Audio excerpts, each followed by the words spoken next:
Good morning again. God morning. And when I put God morning, G-O-D, it's not a typo. It is God's morning. He allows us to participate in it.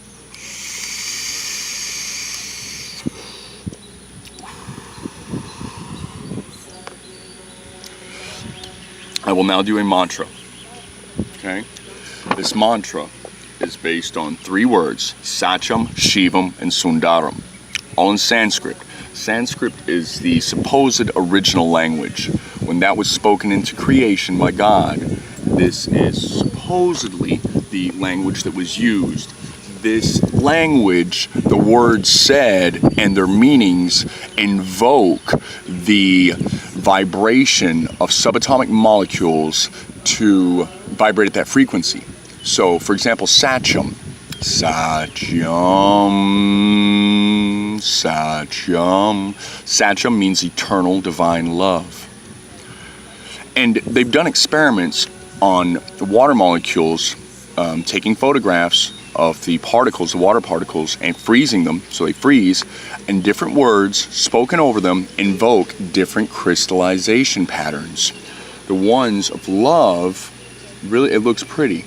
Hate looks like a shattered car window. Sharp. Anyway, you can look that up. It's a Japanese scientist that actually did it. And if you're interested, if you watch the movie What the Bleep Do We Know, it talks about that in there. And it's a very good movie, quantum physics. Anyway, back to the subject at hand. Satyam, eternal divine love. Shivam, eternal divine virtue. I remember that because of the V in the middle, right? Shivam, virtue, eternal divine virtue. And Sundaram, Sundaram, eternal divine beauty. Now, lahari means I am a wave off, like an energy wave, because everything is just waves. Even the things that appear to be solid matter is just energy transposed into matter, but it's really mostly empty space, and most of those molecules are not even present in this reality most of the time. They're going in and out of this reality. We don't really know where they're going, but there is enough of those molecules present at every given second to give the illusion that it is a solid piece of matter. Your body, what you sit on, everything. We have complete dominion over this realm. Accept the gift. So Satyam Lahari Om, I am a wave. I am the embodiment. I am the creation of eternal divine love. Shivam Lahari Om, I am a wave of eternal divine beauty. Sundaram Lahari Om, I am a wave of eternal divine beauty, yeah. All right, so here we go. Love, light, and blessings, my friends. Namaste. Satyam Lahari Om. Shivam Lahari Om. Sundaram Lahari Om. Satyam Lahari Om. Shivam Lahari Om. Sundaram Lahari Om. Satyam Lahari Om. Shivam Lahari Om. Sundaram Lahari Om.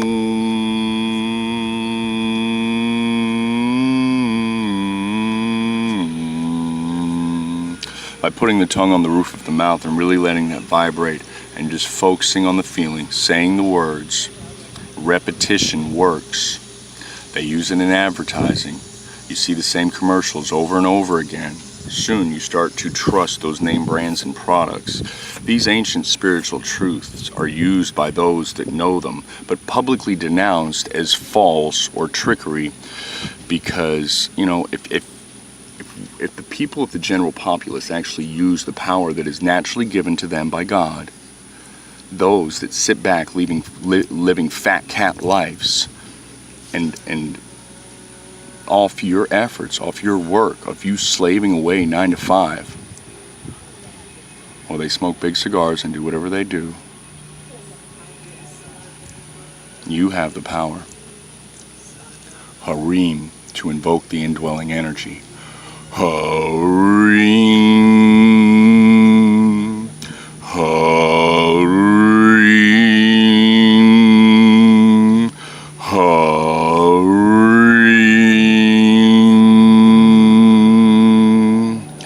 Om Namo Arihantanam, Om Namo Siddhanam.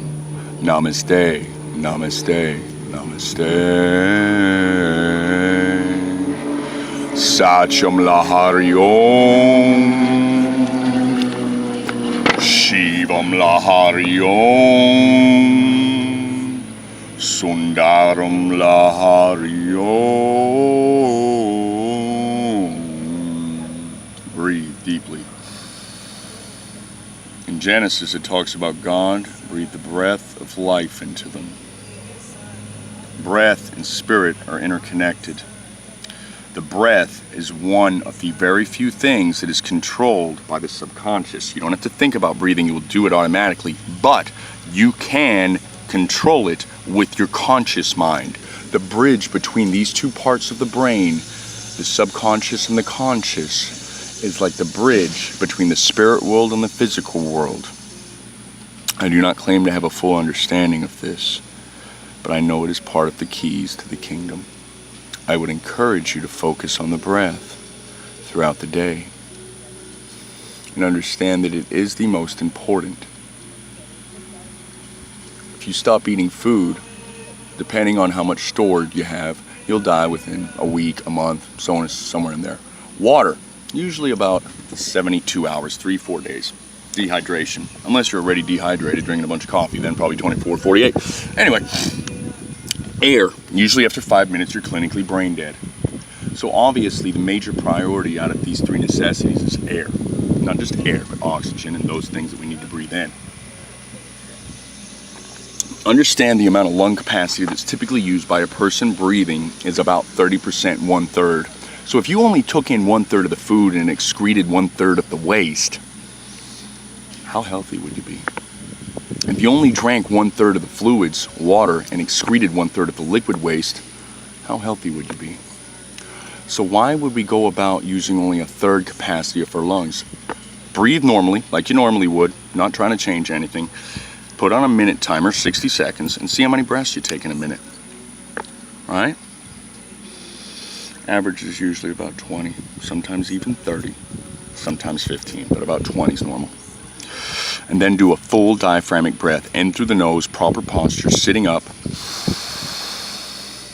In, hold, out.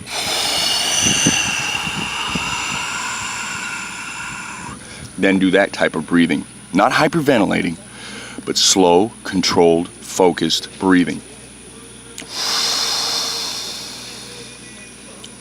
Out. See how many you get in a minute. 3 or 4 is what I find. So, 20 to 30 breaths in a minute to 3 or 4 breaths in a minute. A big difference. Just from the physical standpoint, breath is important. But when you start to understand it is one of the keys to unlocking the bridge between conscious and unconscious, carnal, physical, spiritual, and becomes of paramount importance. I look forward to seeing you on this journey. The next 12 to 18, 24 months are going to be quite a ride in this world. I love you all, and I'm here to help.